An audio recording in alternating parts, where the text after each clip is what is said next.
এই চুপ, তুই চুপ। কালকে যখন আমি স্ত্রী আনছিলাম তখন তুমি কান্না শুরু করে। ও আল্লাহ, তুমি এভাবে কেন কাজ করতেছো? সেলিম, হ্যাঁ মানে মোবাইল টিপতেছো?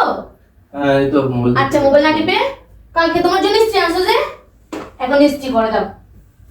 আমার এতগুলো কাপড় হয়েছে ইস্ত্রি ছাড়া, সবগুলোতে তুমি এখন আয়রন করে দিও। ওকে, তাহলে আমি কাপড় আনতেছি। কে? আগে শোনো, কথা শোনো। কি কি বলছো না? আমি শুনি না। আমার সবগুলো কাপড় তুমি ইস্ত্রি করে দিবা। কেন? তুমি কালকে বলছো না? এই শোনো, তুমি কালকে নাও। চুপ করো, আগে এগুলো রাখো। কি হয়েছে?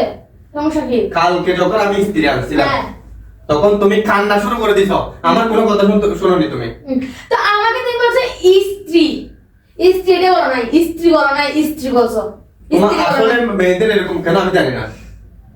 সব কিছুতে তুমি এগুলো আমাকে আমাকে কেন করাচ্ছ? তাতে করে আর খবর আছে, তাতে আইরন করে দাও। আমি করো গা। এই দাও ভাই, আমি তোমাকে মালদ্বীপ লাগিয়ে করে দিচ্ছি। আর ইস্ত্রি করে দাও, সবগুলো ইস্ত্রি করে দাও তাড়াতাড়ি, টাইম নাই। তুমি করো, আমি পারবো না। আমি করবো মানে? তুমি তোমার ইস্ত্রি আনছো না? হ্যাঁ, তুমি আমাকে বলছো না ইস্ত্রি আনছো। স্ত্রী আনছি তো, স্ত্রী আমার সেবার জন্য আনছি। উঠো উঠো উঠো উঠো। স্ত্রী আনছি তোমার সেবা করার জন্য, এখন স্ত্রী তোমার সেবা।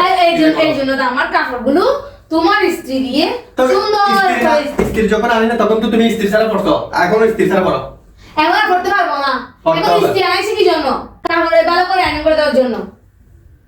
ওকে, কাজ করো। দাঁড়াও, আনতেছি। কেন আমার কোনো শান্তি নেই। ভাবছিলাম স্ত্রী নিয়ে গিয়ে একটু শান্তিতে থাকবো। ইস্ত্রি নিয়ে ভালো করে একটু শান্তিতে থাকবো। শান্তিতে কেন থাকতে পারতেছো না বলো?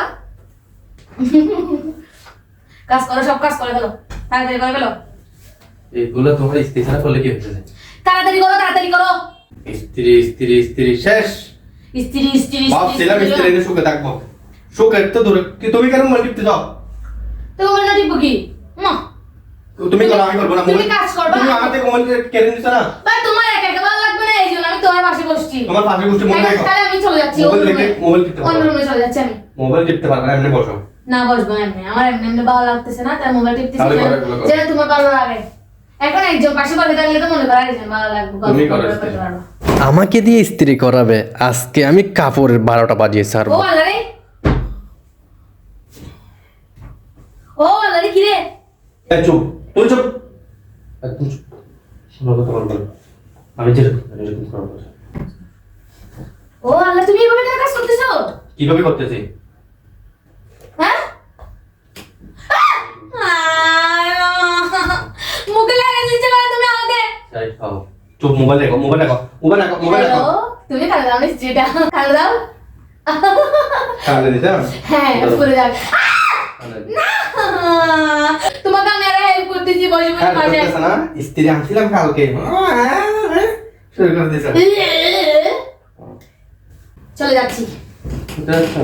যেতে অনেক মাইট দিছো, তো চলে যাচ্ছি। গাইস, ইস্ত্রি আনছিলাম শোকের জন্য, এখন আমাকে এক গাদা কাপড় এনে দিয়েছে, বলছে সবগুলো আয়রন করে রাখ। গাইস, প্রেম করে বিয়ে করার পর স্ত্রীর সব কথা শুনতে হবে, মানতে হবে, সব কিছু শুনতে হবে, ওর মতো করতে হবে, তাহলে তুমি পৃথিবীর শ্রেষ্ঠ স্বামী। আর যদি একটু ব্যতিক্রম করেন তাহলে তোমার মতো খারাপ স্বামী পৃথিবীতে আর নাই। এটা বলতে বউ একটু দ্বিধা করবে না। জান, কাজ শেষ করে ফেলছো? হ্যাঁ, নাও। ও, thank you. Welcome. Thank you দিচ্ছ না? কাজ করে।